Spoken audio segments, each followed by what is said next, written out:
Ситуация в Украине набирает все новые обороты. Акции протеста продолжаются, и теперь в них участвует украинская диаспора. В минувшее воскресенье прошли митинги в поддержку Евромайдана в Калгари, Эдмонтоне и Торонто. В понедельник к этому движению присоединились украинцы из Оттавы, Рейджайны и Монреаля.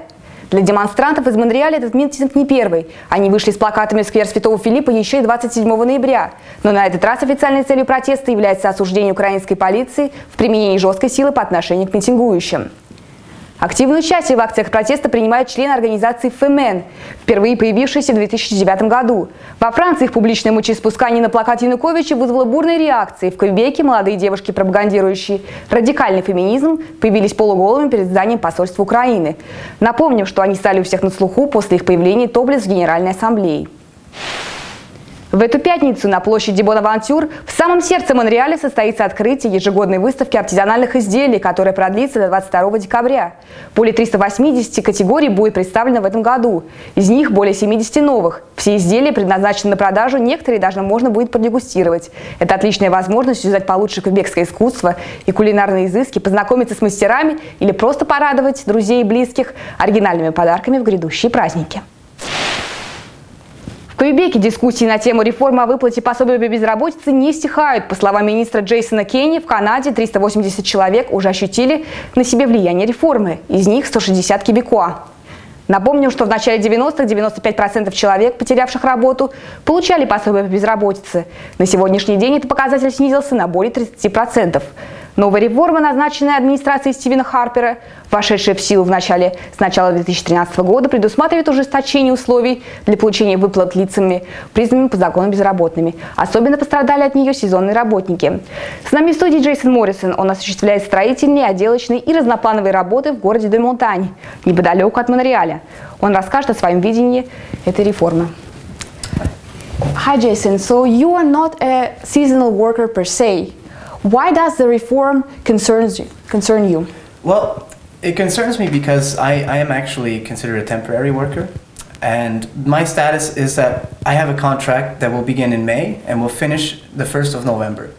But for me, I always have the chance of being called back earlier. I could be called back in 5 months, 3 months, a month, tomorrow. It all depends for me.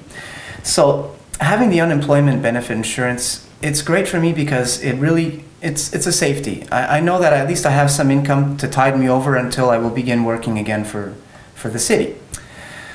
But unfortunately, we're going to be losing everything if the reform when it becomes in effect.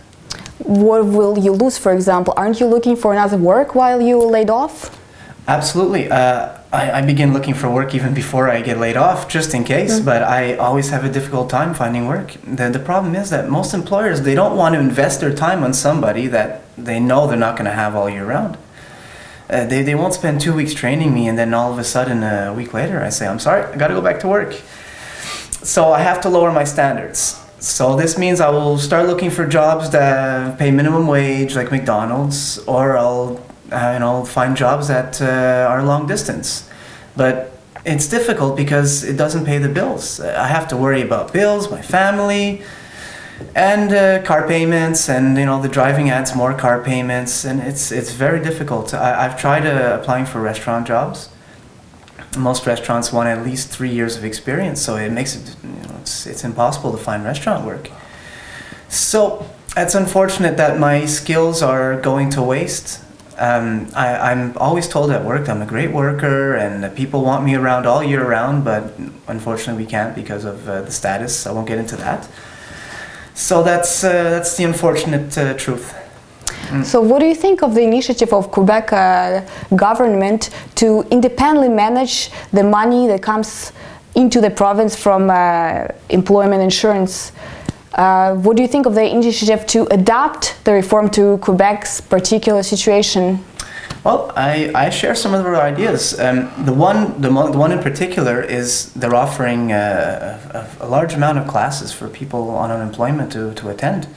So I think that's fantastic. Rather than having nothing, well, now we can, or they can at least, join a course, something that maybe you've always wanted to do and you never had the time to do it, or certain classes take longer than normal, but these classes will be accessible and easily accessible for most people on unemployment. It's fantastic. They'll be able to evolve and you know, now we can advance ourselves in life and have 2 different jobs.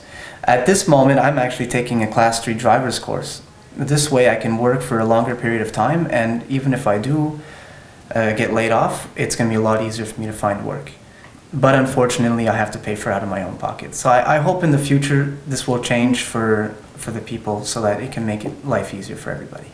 Thank you, Джейсон. С нами был Джейсон Моррисон. На сегодня все. Оставайтесь с нами.